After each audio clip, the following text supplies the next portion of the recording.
Hello friends, എല്ലാവർക്കും കാറ്റത്തെ കിളിക്കൂടിന്റെ നാളത്തെ episode റിവ്യൂയിലേക്ക് സ്വാഗതം. ഈ റിവ്യൂ നിങ്ങൾക്ക് ഇഷ്ടമായെങ്കിൽ ലൈക്ക് ചെയ്തും സബ്സ്ക്രൈബ് ചെയ്തും സപ്പോർട്ട് ചെയ്യണേ. കോടതിയിൽ നിന്ന് ഇറങ്ങിയ നിധിയും സുധീഷും ഒരു റെസ്റ്റോറന്റിലേക്ക് വന്നിരുന്ന് ജ്യൂസും പപ്സും കഴിക്കുകയാണ്. നിധി പറയുന്നു, നല്ല വിശപ്പുണ്ട്, കോർട്ടില് അത്രയും പേരുണ്ടാകുമെന്ന് വിചാരിച്ചതേയില്ല. സുധീഷ് പറയുന്നു, അതെ, ഇപ്പൊ കല്യാണത്തിനേക്കാൾ കൂടുതൽ ഡിവോഴ്സാ നടക്കുന്നതെന്ന് തോന്നുന്നു. നിധി ചോദിക്കുന്നു, കല്യാണത്തിനേക്കാൾ കൂടുതൽ ഡിവോഴ്സ് എങ്ങനെയാ കൂടുതലാവുന്നത്? കല്യാണം കഴിക്കാതെ എങ്ങനെയാ ഡിവോഴ്സ് ചെയ്യുക? ഇത് കേട്ട് സുധീഷ് പറയുകയാണ്, ശരി, കല്യാണത്തിന് ഈക്വലായിട്ട് ഡിവോഴ്സ് ചെയ്യുകയാണെന്ന് വിചാരിച്ചു, ഇപ്പൊ ഓക്കെ ആയോ? ഇത് കേട്ട് നിധി തലയാട്ടുമ്പോൾ സുധീഷ് പറയുകയാണ്, ഞാൻ വിചാരിച്ചു സിനിമയിലൊക്കെ കാണുന്നത് പോലെ രണ്ട് കൂട്ടിലായിട്ട് നിർത്തി സത്യം മാത്രമേ പറയുകയുള്ളൂ എന്നൊക്കെ അങ്ങനെയൊക്കെ പറയിപ്പിക്കുമെന്ന്. അപ്പൊ നിധി പറയുകയാണ്, ആ സിനിമയിലൊക്കെ അങ്ങനെയാ കാണിക്കുന്നത്. ഞാൻ വിചാരിച്ചു ജഡ്ജിന്റെ മുന്നിൽ വെച്ച് വക്കീല് നമ്മളോട് ചോദ്യങ്ങളൊക്കെ ചോദിക്കും, വാദമൊക്കെ നടക്കുമെന്ന്. പക്ഷേ പോയ വേഗത്തിൽ തന്നെ തിരിച്ചു വന്നു. കഷ്ടപ്പെട്ട് ഒരുമിച്ച് ജീവിക്കുന്നതിനേക്കാളും നല്ലതല്ലേ പിരിയുന്നത്? സുധീഷ് ചോദിക്കാണ്, നിധി എന്താ എപ്പോഴും ഈ പിരിഞ്ഞു പോകുന്നതിനെ സപ്പോർട്ട് ചെയ്യുന്നത്? നിധി ചോദിക്കുന്നു, ഞാനെപ്പോഴാ സപ്പോർട്ട് ചെയ്തേ? തുടർന്ന്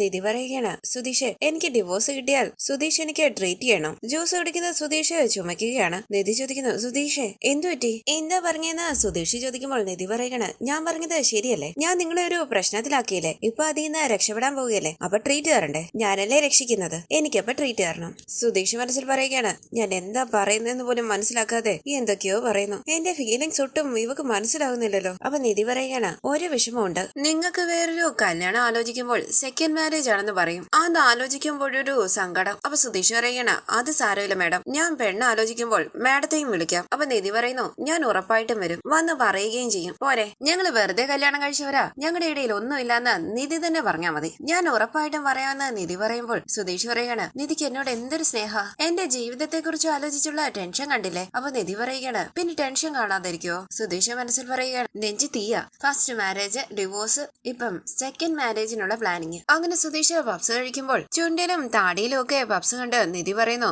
സുധീഷ്, ചുണ്ടിലും താടിയിലും ഒക്കെ പപ്സ് ആയിട്ടുണ്ട്. ഇത് കേട്ട് സുധീഷ് പപ്സിന്റെ പൊടി തുടച്ചു കളയാനായി ശ്രമിക്കുമ്പോൾ നിധി പറയുന്നു, അവിടെ അല്ല, ഈ സൈഡില്. സുധീഷ് ചോദിക്കുന്നു, ഇവിടാണോ? പോയോ? നിധി ഒരു ടിഷ്യൂ പേപ്പർ എടുത്ത് സുധീഷിന്റെ ചുണ്ടിലെയും താടിയിലെയും എല്ലാം പപ്സിന്റെ പൊടി തുടച്ചു കളയുകയാണ്. സുധീഷ് സന്തോഷത്തോടു കൂടി നിധിയെ ഒന്ന് നോക്കിയിട്ട് വീണ്ടും ചുണ്ടിലൊക്കെ പപ്സ് പൊടി ആക്കുകയാണ്. നിധി തിരിഞ്ഞ് സുധീഷിനെ നോക്കുമ്പോൾ സുധീഷ് ചോദിക്കുന്നു, എന്തുപറ്റി നിധി, വീണ്ടും ആയോ? ദാ ടിഷ്യൂ, തുടച്ചു തന്നോ? അപ്പൊ നിധി പറയുകയാണ്, സുധീഷിന്റെ കൈ എത്തുമല്ലോ, തുടച്ചാ മതി. അതെ അതെ എന്ന് പറഞ്ഞ് പപ്സ് പൊടി തുടച്ചു കളയുകയാണ് സുധീഷ്. തുടർന്ന് സുധീഷ് പറയുന്നു, നിധി, ഈ ഡിവോഴ്സ് ഒക്കെ വാങ്ങാൻ വന്നിട്ട് ഒരുമിച്ചിരുന്ന് ജ്യൂസും സ്നാക്സും ഒക്കെ കഴിക്കുന്ന ആദ്യത്തെ കപ്പിൾസ് നമ്മളായിരിക്കും. നിധി പറയാണ്, ശരിയാണല്ലോ, മറ്റാരായിരുന്നേനും വഴക്കിട്ടേനെ, നമ്മൾ ഒരുമിച്ചിരുന്ന് പപ്സ് കഴിക്കുന്നു. ഇപ്പം ഡിവോഴ്സ് ചോദിച്ച് വന്നവരെല്ലാം കല്യാണം കഴിക്കുമ്പോൾ എന്തൊക്കെ സ്വപ്നങ്ങളായിരുന്നിരിക്കും. പക്ഷെ ഡിവോഴ്സ് വാങ്ങാൻ വന്നപ്പോൾ അപ്പുറം ഇപ്പുറം നിന്ന് ദേഷ്യത്തിൽ നോക്കുന്നു. നമുക്ക് ഇഷ്ടമുള്ളവരെ വെറുക്കുന്നത് അതിലും വിഷമമുള്ള കാര്യമാ. ഇത് കേട്ട് സുധീഷ് പറയുകയാണ്, അത് കുഴപ്പമില്ല നിധി, നമുക്ക് ഇഷ്ടമാണെന്നുള്ളത് മറ്റേയാള് മനസ്സിലാക്കാതിരിക്കുന്നത് ഏറ്റവും വിഷമമുള്ള കാര്യം. ഇത് കേട്ട് ഒന്നും മിണ്ടാതെ നിധി പപ്സ് കഴിക്കുകയാണ്. സുധീഷ് നിധിയെ തന്നെ നോക്കിയിരിക്കുന്നു. നിധി എന്താന്ന് ചോദിക്കുമ്പോൾ സുധീഷ് പറയാണ്, ഇന്ന് നിധിയെ കാണാൻ എന്തോ ഒരു വ്യത്യാസം തോന്നുന്നു. നിധി ചോദിക്കുന്നു, അങ്ങനെയാണോ? അപ്പൊ സുധീഷ് പറയുകയാണ്, കാണാൻ നല്ല ഭംഗിയുണ്ട്. സുധീഷ് പറയുകയാണ്, നിധിയെ കാണാൻ എപ്പോഴും നല്ല ഭംഗിയുണ്ട്, പക്ഷെ ഇന്ന് കുറച്ചുകൂടി ഭംഗി തോന്നുന്നുണ്ട്. പുഞ്ചിരിച്ച് നിധി ചോദിക്കുന്നു, അങ്ങനെയാണോ? Thank you. സുധീഷേ, ഇനി എത്ര തവണ ഇങ്ങനെ കൗൺസിലിങ്ങിന് പോകേണ്ടി വരുമെന്ന് അറിയില്ലല്ലോ. ഞാൻ കൗൺസിലിംഗ് ഒന്നും എക്സ്പെക്ട് ചെയ്തില്ല. രണ്ടുപേരും കൂടെ ജഡ്ജിന്റെ മുന്നിൽ വെച്ച് ഡിവോഴ്സ് വേണോന്ന് പറഞ്ഞാൽ കൗൺസിലിങ്ങിനൊന്നും പറഞ്ഞു വിടില്ലെന്നാ വിചാരിച്ചേ. അവര് കൺവിൻസ് ചെയ്യുന്നത് കണ്ടില്ലേ? അപ്പൊ സുധീഷ് പറയണ, അതേ നിധി, എന്നെ തനിച്ച് വിളിച്ച് സംസാരിച്ചില്ലേ? അപ്പൊ പോലും ഒരുമിച്ച് ജീവിക്കണമെന്ന് പറഞ്ഞ ഒരുപാട് നിർബന്ധിച്ചു. ഒരു ഘട്ടത്തിൽ എനിക്ക് തോന്നി, പ്രായത്തിൽ മൂത്ത ഒരാൾ ഇങ്ങനെയൊക്കെ പറയില്ലേ, ഒരുമിച്ച് ജീവിച്ചാലോ എന്ന് തോന്നി. നിധി എന്താ പറയുന്നത്, നമുക്ക് രണ്ടുപേർക്കും ഒരുമിച്ച് ജീവിച്ചാലോ? അപ്പൊ നിധി പറയണ, സുധീഷ് എന്തായി പറയുന്നത്, നമ്മൾ തമ്മിൽ സെറ്റ് ആകത്തേ ഇല്ല. ആരോ പറയുന്നത് കേട്ട് ട്രൈ ചെയ്യാൻ പറ്റുമോ? നമ്മൾ അങ്ങനെയുള്ള അറ്റംപ്റ്റ് ഒന്നും എടുക്കാൻ പാടില്ല. സുധീഷ് വേറെ, ഞാൻ വേറെ, ടോട്ടലി ഓപ്പോസിറ്റ് ക്യാരക്ടേഴ്സ്.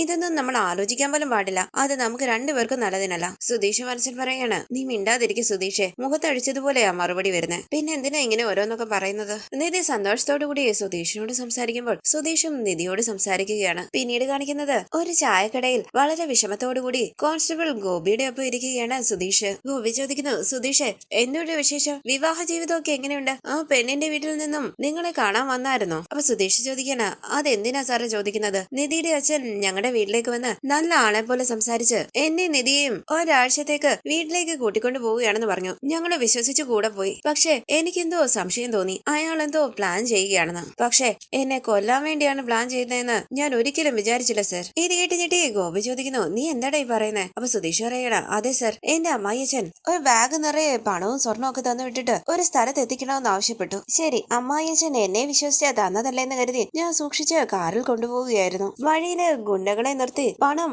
അയാള് തന്നെ എടുത്തോണ്ട് പോയി. വീട്ടിലുള്ളവരോട് ഞാനാണത് മോഷ്ടിച്ചെന്ന് പറഞ്ഞു. പോരാത്തതിന് എന്നെ തട്ടിക്കൊണ്ടുപോയി കെട്ടിയിട്ട് ആളെ വെച്ച് തല്ലിച്ചു. ഇതിൽ എന്നെ കൊല്ലാനുള്ള പ്ലാനും ഉണ്ടായിരുന്നു. എന്റേത് നല്ല നേരം ആയതുകൊണ്ട് അതിൽ നിന്നും രക്ഷപ്പെട്ടു വന്നു. ഇല്ലെങ്കിൽ സാറിന് എന്നെ ഇപ്പം കാണാൻ പോലും പറ്റില്ലായിരുന്നു. മൊത്തമായിട്ട് എന്നെ മുകളിലേക്ക് പറഞ്ഞു അയച്ചേനെ. ഗോപി ചോദിക്കുന്നു, ഇത്രയൊക്കെ നടന്നോ? നീ എന്നോടൊരു വാക്ക് പറഞ്ഞിരുന്നെങ്കിൽ നിന്റെ അമ്മായിയച്ഛനെ ഞാൻ അകത്താക്കില്ലായിരുന്നോ? അപ്പൊ സുധീഷ് പറയുകയാണ്, എന്താണെങ്കിലും അയാൾ എന്റെ അമ്മായിയച്ഛനല്ലേ, എങ്ങനെ അങ്ങനെയൊക്കെ ചെയ്യാൻ പറ്റും? ഗോപി പറയുകയാണ്, ഈ നല്ല മനസ്സ് അയാൾക്ക് മനസ്സിലാകുന്നില്ലല്ലോ. അപ്പൊ സുധീഷ് പറയുകയാണ്, എന്റെ നല്ല മനസ്സ് അയാൾക്ക് മാത്രമാണോ മനസ്സിലാകാത്തത്? അയാളുടെ മകളും മനസ്സിലാക്കുന്നില്ല. നീ എന്താ പറയുന്നതെന്ന് ഗോപി ചോദിക്കുമ്പോൾ സുധീഷ് പറയുകയാണ്, എന്റെ ഭാര്യയ്ക്ക് എന്നിൽ നിന്നും ഡിവോഴ്സ് വേണമെന്ന്. ഗോപി ചോദിക്കുന്നു, ഡിവോഴ്സോ? നീ എന്താടേ പറയുന്നത്? ഷോക്കിന് മുകളിൽ ഷോക്കാണല്ലോ. ഇത്രയൊക്കെ നടന്നതിന് ശേഷം ആ പെണ്ണ് നിന്നോട് ഡിവോഴ്സ് ചോദിക്കുന്നോ? നീ നേരത്തെ ഒരു പ്രാവശ്യം ഡിവോഴ്സ് ചോദിക്കുന്നെന്ന് പറഞ്ഞ് എന്നെ കാണാൻ വന്നായിരുന്നു. അന്ന് ഞാൻ ആ കുട്ടിയോട് സംസാരിച്ചതുമല്ലേ? അപ്പൊ സുധീഷ് പറയണ, അതെ സർ, സാറ് സംസാരിച്ചതിന് ശേഷമാണ് അവളെ ഡിവോഴ്സിനെ കുറിച്ച് മിണ്ടാതിരുന്നത്. പക്ഷെ ഇപ്പം വീണ്ടും ഡിവോഴ്സ് വേണമെന്നുള്ള പിടിവാശിയില്ല. ഗോപി ചോദിക്കുന്നു, സുധീഷ്, എന്തിനായിരിക്കും ഒരു പെണ്ണ് ഇടയ്ക്കിടയ്ക്ക് ഡിവോഴ്സ് ചോദിക്കുന്നത്? നീ ആ പെൺകുട്ടിയെ ഉപദ്രവിക്കാറുണ്ടോ? സുധീഷ് ചോദിക്കുന്നു, അതൊക്കെ ഞാൻ എന്തിനാ സാറ് ചെയ്യുന്നത്? സാറ് തന്നെ നിധിയോട് ചോദിച്ചോ? ഞാൻ നിധിയെ ഉപദ്രവിക്കാറില്ല. അവള് പറയുന്ന വാക്കിന് മറുവാക്ക് പറയാറ് പോലും ഇല്ല. എന്റെ വീട്ടിലുള്ളവർ അവളെ പൊന്നുപോലാ നോക്കുന്നത്. ഇത് കേട്ട് ഗോപി ചോദിക്കുന്നു, പിന്നെന്താ പ്രശ്നം? ഡിവോഴ്സ് ചോദിക്കാൻ കാരണങ്ങളൊന്നും ഇല്ലല്ലോ. വീണ്ടും ആ പെണ്ണിന്റെ അച്ഛൻ എന്തെങ്കിലും പ്ലാൻ ചെയ്യുന്നുണ്ടോ? കൂട്ടിക്കൊണ്ടുപോയി വീട്ടിൽ നിർത്തണോന്ന് ആഗ്രഹിക്കുന്നുണ്ടോ? അപ്പൊ സുധീഷ് പറയണ, അയ്യോ അങ്ങനെയൊന്നും ഇല്ല സർ, അവള് ഡിവോഴ്സ് വാങ്ങിയിട്ട് എന്റെ വീട്ടിൽ തന്നെ താമസിക്കാനുള്ള പ്ലാനില്ല. ഇത് കേട്ട് കണ്ണുതള്ളി ഗോപി ചോദിക്കുന്നു, ഇത് ആദ്യമായിട്ടാണല്ലോ കേൾക്കുന്നത്. ഡിവോഴ്സ് വാങ്ങിയിട്ട് പിന്നെ എങ്ങനെ നിന്റെ വീട്ടിൽ താമസിക്കുക? അപ്പൊ സുധീഷ് പറയണ, അവൾ എന്റെ കുടുംബവുമായി നല്ല അടുപ്പത്തില. എന്റെ ചേട്ടൻ എന്റെ ചേട്ടനാണെന്ന് പറയുന്നതിനെക്കാട്ടിലും അവളുടെ ചേട്ടൻ എന്ന് പറയുന്നതായിരിക്കും ശരി. എന്റെ ഇളയ അനിയനൊക്കെ ഏട്ടത്തി ഏട്ടത്തി എന്ന് വിളിച്ച ജീവൻ കളയും. എന്റെ വീട്ടിലുള്ള എല്ലാവർക്കും അവളോട് വല്ലാത്ത സ്നേഹ. അവളും എന്റെ ചേട്ടനെയും അനിയന്മാരെയും സ്വന്തം ആങ്ങളമാരായിട്ടാ കാണുന്നത്. അതുകൊണ്ട് വീട് വിട്ടൊന്നും പോകില്ല സർ. പക്ഷെ എന്നിൽ നിന്നും ഡിവോഴ്സ് വേണമെന്ന്. ഇത് കേട്ട് ഗോപി പറയുകയാണ്, കൺഫ്യൂഷൻ ആയല്ലോ. നിന്നെ വേണ്ട, പക്ഷെ നിന്റെ കുടുംബത്തെ വേണം. നിന്റെ കുടുംബത്തെ വേണമെന്ന് ആഗ്രഹിക്കുന്നവൾ നിന്നെ എന്താ ഭർത്താവായിട്ട് അംഗീകരിക്കാത്തത്? അപ്പൊ സുധീഷ് പറയണ, അത് തന്നെ എന്റെ സംശയം. ഞാൻ അത് ചോദിച്ചു. ഞങ്ങളുടെ കല്യാണം അപ്രതീക്ഷിതമായി നടന്നതാണ്. അന്ന് കല്യാണം കഴിക്കണമെന്ന് അവള് ചിന്തിച്ചിട്ട് പോലുമില്ല. അതുകൊണ്ട് ഡിവോഴ്സ് വാങ്ങിയിട്ട് അവളുടെ ലക്ഷ്യങ്ങൾ നേടിയെടുക്കണമെന്ന്. ഗോപി ചോദിക്കുന്നു, കല്യാണം കഴിച്ചിട്ട് ജീവിക്കാൻ പറ്റില്ലേ? കല്യാണത്തിന് മുമ്പ് എന്താണോ ചെയ്യണമെന്ന് ആഗ്രഹിച്ചത് അത് കല്യാണത്തിന് ശേഷവും ചെയ്യാലോ. ഇതൊക്കെ ഈ നാട്ടിൽ നടക്കുന്ന കാര്യമല്ലേ? അപ്പൊ സുധീഷ് പറയണേ, ഇതൊക്കെ പറഞ്ഞാൽ അവൾ എവിടെ കേൾക്കാനാ? ഡിവോഴ്സ് വാങ്ങിയേ പറ്റൂന്ന് പറഞ്ഞ എന്നെ വക്കീലിന്റെ അടുത്ത് കൂട്ടിക്കൊണ്ടുപോയി. കോർട്ടിലേക്ക് പോയി ഡിവോഴ്സ് അപ്ലൈ ചെയ്യുകയും ചെയ്തു. ഇങ്ങനെ പോയാൽ എത്രയും പെട്ടെന്ന് ഡിവോഴ്സ് വാങ്ങും. ഗോപി ചോദിക്കുന്നു, ഇതൊക്കെ വേണ്ടെന്ന് നിനക്ക് പറഞ്ഞുകൂടായിരുന്നോ? ആ കുട്ടി വിളിച്ചോണ്ട് നീ എന്തിനാ കോർട്ടിലേക്ക് പോയത്? അപ്പൊ സുധീഷ് പറയണ, സർ, ഞാൻ പറയാവുന്ന അത്രയും പറഞ്ഞു. അവള് കേൾക്കണ്ടേ? ഞാനാണെങ്കിൽ അവൾ എന്ത് ചോദിച്ചാലും കൊടുത്ത് ശീലമായി പോയി. കല്യാണം കഴിക്കണമെന്ന് പറഞ്ഞു, കല്യാണം കഴിച്ചു. ഇപ്പൊ ഡിവോഴ്സ് വേണമെന്ന് പറയുന്നു, അതും കൊടുക്കാൻ റെഡി ആയി സർ. ഇത് കേട്ട് ഗോപി പറയണ, നീ എന്താടാ സുധീഷ് ഈ പറയുന്നത്? ബർത്ത്ഡേക്ക് ചോക്ലേറ്റ് കേക്ക് വാങ്ങി കൊടുക്കുന്നത് പോലെയാണല്ലോ പറയുന്നത്. അപ്പൊ സുധീഷ് പറയണ, ചോക്ലേറ്റ് കേക്ക് ചോദിക്കുന്നത് പോലെയാ അവള് ഡിവോഴ്സ് ചോദിക്കുന്നത്. എനിക്ക് അവളെ ഒരുപാട് ഇഷ്ടമാണെന്ന് അവള് മനസ്സിലാക്കുന്നില്ല സർ. ഇപ്പൊ എനിക്ക് എന്ത് ചെയ്യണമെന്ന് അറിയില്ല സർ. അങ്ങനെ സുധീഷ് കരയുമ്പോൾ ഗോപി പറയുകയാണ്, സുധീഷ് കരയാതെ. ഞാൻ എത്ര തവണ പറഞ്ഞിട്ടുണ്ട്, ആൺകുട്ടികൾ കരയുന്നത് കണ്ടാൽ എനിക്ക് സഹിക്കില്ലാന്ന്. കണ്ടു തുടയ്ക്ക്.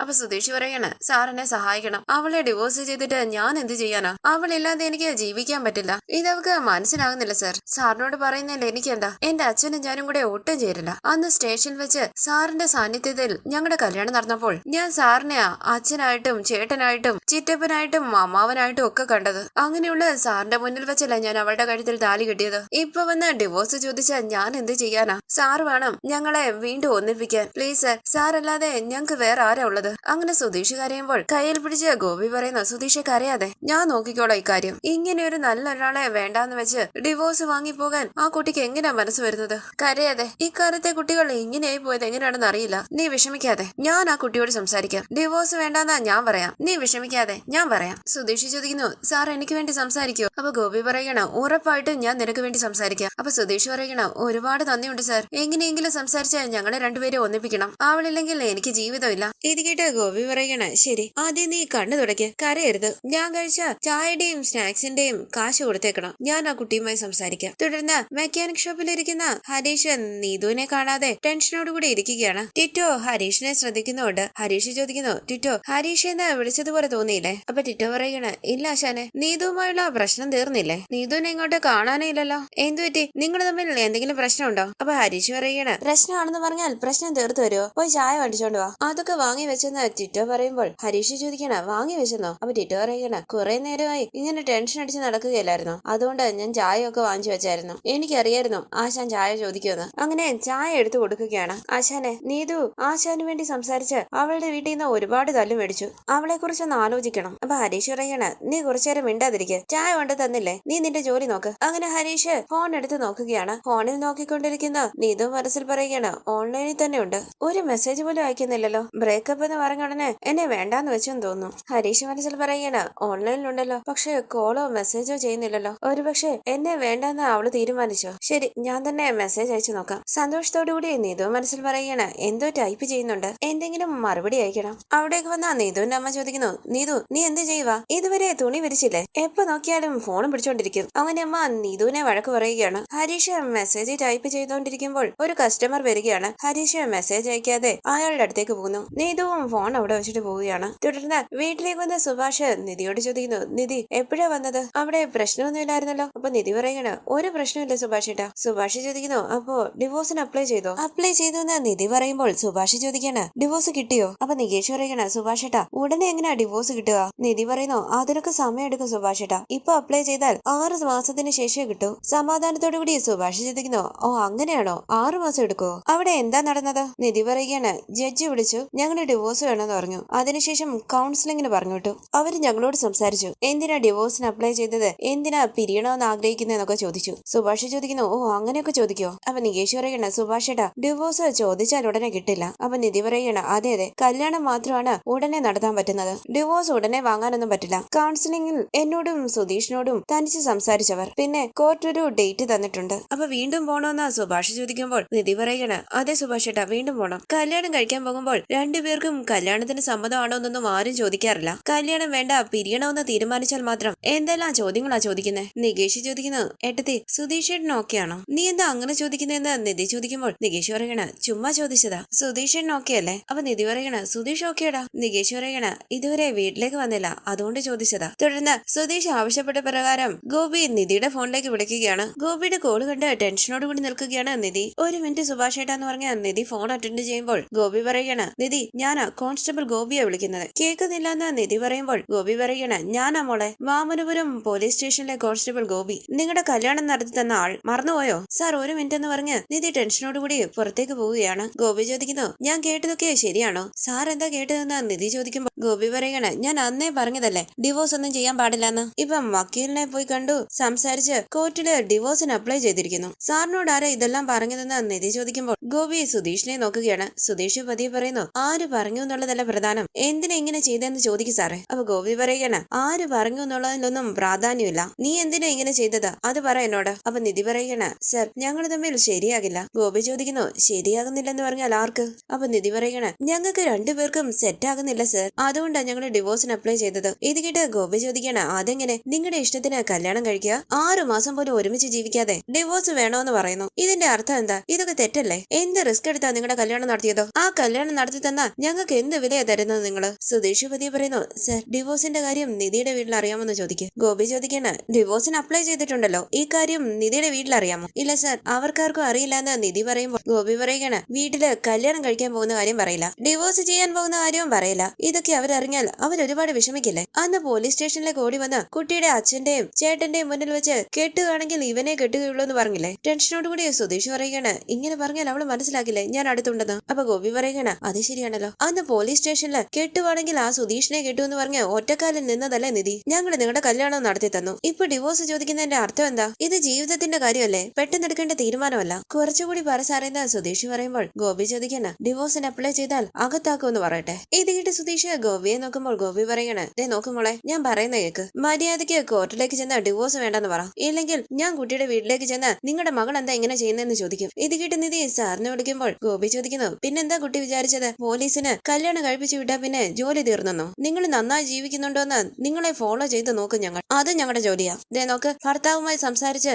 സമാധാനത്തോടു കൂടി മുന്നോട്ട് പോകാൻ നോക്ക്, അതല്ലാതെ ഡിവോഴ്സ് കോർട്ട് എന്ന് പറഞ്ഞ് ജീവിതം നശിപ്പിക്കരുത്. നിങ്ങൾ രണ്ടുപേരും കൂടി സംസാരിച്ചിട്ട് സമാധാനമായി എന്നെ ഫോൺ വിളിച്ച് സംസാരിക്കണം. ഇനിയും ഡിവോഴ്സിനെ കുറിച്ച് ആലോചിച്ചാൽ ഞാൻ വിളിച്ചൊന്നും പറയില്ല, കുട്ടിയുടെ വീട്ടിലേക്ക് പോതേ ഉള്ളൂ, ഞാൻ വെക്കുവാണെന്ന് പറഞ്ഞ് ഗോപി ഫോൺ കട്ട് ചെയ്യുമ്പോൾ സൂപ്പർ സാർ എന്ന് പറഞ്ഞ് ഗോപിയെ കെട്ടിപ്പിടിക്കുകയാണ് സുധീഷ്. നിധി മനസ്സിൽ പറയുന്നു ഗോപി സാറിനോട് ആരായിരിക്കും പറഞ്ഞത്, പോലീസ് ഇങ്ങനെയൊക്കെ ഫോൺ വിളിച്ചു ചോദിക്കോ? അങ്ങനെ സംശയത്തോടുകൂടി ആലോചിച്ച് നിൽക്കുകയാണ് നിധി. ഈ സീരിയലിന്റെ കൂടുതൽ വീഡിയോസിനായി ചാനൽ സബ്സ്ക്രൈബ് ചെയ്ത് സപ്പോർട്ട് ചെയ്യണേ. താങ്ക്